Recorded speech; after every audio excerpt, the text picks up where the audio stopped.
हम एग्रीकल्चर पढ़ते हैं, सार्वजनिक वितरण प्रणाली पढ़ते हैं, खाद्य सुरक्षा पढ़ते हैं, एमएसएमई पढ़ते हैं या फिर आईआर वगैरह पढ़ते हैं तो हमको एक शब्द दिखाई पड़ता है सब्सिडी, जिसको हिंदी में सहायकी कहते हैं। क्या होता है सब्सिडी? यह राज्य और लोगों के बीच किस प्रकार का रिलेशन स्थापित करता है। नमस्कार, मेरा नाम है नवीन कुमार। आप देख रहे हैं गोलचक्र का यूट्यूब चैनल। एकदम बिल्कुल सिंपल सी, एकदम साधारण भाषा में और साधारण एग्जाम्पल और उदाहरणों के माध्यम से समझने का प्रयास करते हैं कि सब्सिडी क्या होता है और यह राज्य और अपने नागरिकों और लोगों के बीच किस प्रकार के जो है रिलेशंस को स्थापित करती है। ठीक है, खैर सब्सिडी पहले समझते हैं कि क्या होता है। सब्सिडी राज्य के द्वारा लोगों को दिया जाने वाला एक तरफा आर्थिक लाभ होता है। फिर से सुनिए, राज्य के द्वारा लोगों को दिया जाने वाला एक तरफा आर्थिक लाभ होता है, यही सब्सिडी है। ठीक है ना।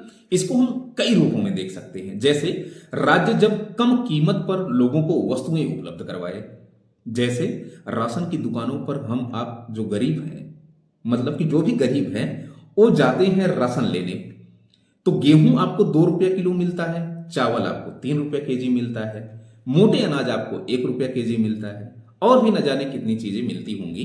ठीक है ना। खैर, क्या आपको पता है कि अगर आप गेहूं मार्केट से लेने जाओगे तो शायद आपको जो है लगभग 2100-2200 रुपया प्रति क्विंटल मिलेगा, मतलब 21 रुपया 22 रुपया प्रति केजी आपको मिलेगा, लेकिन वहां पर आपको 2 रुपया मिल रहा है। तो ये जो कम कीमत पर आपको उपलब्ध करवाई जा रही है, आपको 18-20 रुपये का फायदा हो रहा है एक गरीब को, ये क्या है? सब्सिडी है। ठीक है ना भैया। ऐसे ही जब आप किसानों को उर्वरक खरीदते देखते हो, किसान जाता है बेचारा सोसाइटी पर, जो है वो उर्वरक खरीदता है। मार्केट में उर्वरक की कीमत ज्यादा है, मान लीजिए 500 रुपया है, लेकिन वही सोसाइटी पर उसकी कीमत उर्वरक की 350 रुपया है। तो जो 150 रुपया कम कीमत पर उर्वरक उपलब्ध करवाया जा रहा है, ये जो 150 रुपया है वही क्या है? सब्सिडी है। इतना ही नहीं, पीएम सूर्य घर मुफ्त बिजली योजना सरकार के द्वारा अभी लाई गई। यहां पर 3 किलो वाट का अगर आप पैनल खरीदते हैं तो आपको 78,000 रुपया कम प्राइस पर उपलब्ध करवाया जाएगा मार्केट कीमत से। तो ये क्या है? सब्सिडी दी जा रही है। चलिए और एग्जांपल से थोड़ा सा समझने का प्रयास करते हैं कि जैसे किसानों के अकाउंट्स में डीबीटी के माध्यम से, डायरेक्ट बेनिफिट ट्रांसफर के माध्यम से 6,000 रुपया भेजा जा रहा है, 2-2 हजार रुपया 3 इंस्टॉल में भेजा जा रहा है। पीएम किसान योजना है, उसके तहत 2-2 हजार रुपये हर 4 मंथ पे शायद भेजा जाता है।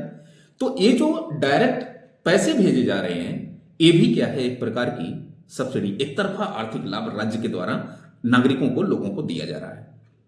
चलिए आते हैं और समझते हैं इसको। जैसे कि हम आप किसान हैं, किसानों के द्वारा जो वस्तुओं का उत्पादन किया जा रहा है, फसलों का उत्पादन किया जा रहा है, तो जिन फसलों का उत्पादन किया जा रहा है उसको सरकार एक उच्च कीमत पर परचेज कर ले रही है, खरीद ले रही है। ठीक है ना। जैसे एमएसपी, मिनिमम सपोर्ट प्राइस, समझिएगा बात कि जब आप गेहूं का उत्पादन कर रहे हैं तो 2425 रुपया एमएसपी है, इतने समय 2425 रुपया चल रही है।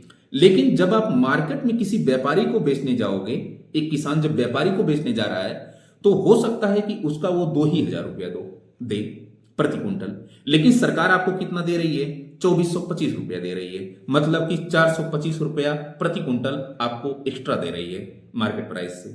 ठीक है ना। तो ये जो 425 रुपया एक्स्ट्रा दे रही है, यही क्या है? सब्सिडी। ठीक है। तो आई होप आपको सब्सिडी समझ में आया होगा।